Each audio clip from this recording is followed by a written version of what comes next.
لها مركز متقدم في برنامج المواهب، فرح الشهراني. نبغى نسمع لها تحية قوية. وين تحية فرح؟ وين؟ تعالي يا فرح تفضلي. طبعا فرح كثير كان يسألوا يقولوا وين فرح؟ ليه ما شاركت معكم؟ وين وين وين؟ أول شيء فرح كيف حالك؟ طيب الحمد لله. وش رأيك بالجمهور يا فرح اليوم؟ مبدعين. وش تقولي للزهرات اليوم؟ احنا عندكم ضيوف في عسير، وش تقولي لهم؟ قول لهم شكرا على حضوركم اليوم. فرح حس خايف انت ولا؟ لا.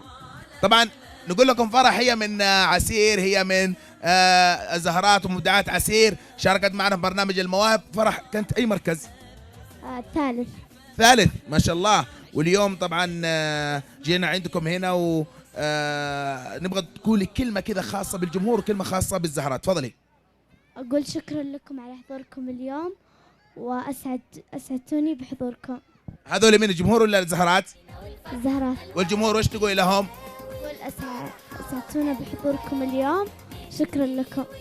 وين تحية فرح؟ وين؟ اسمع لها تحية قوية تستاهل. بالحب وصدق الوجدان مبروك لكم. طيب شكرا فرح على مشاركتك، وان شاء الله كل من يتابعنا الان عبر القناه وعبر البث الحي والمباشر شفتوا فرح واستانستوا معنا. فرح موجوده معنا وما زالت معنا. نقول لك شكرا فروح. عفوا. حياك الله يا فرح. نسمع لها تحيه، نسمع لها تحيه تستاهل. طبعا ايضا نشكر مجموعه نجوم السعاده على تهيئه المكان وايضا مساعدتنا في التنظيم. شكرا كابتن احمد سلامي. شكرا زهرات نجوم السعاده، ولهم اسم خاص، فراشات نجوم السعاده.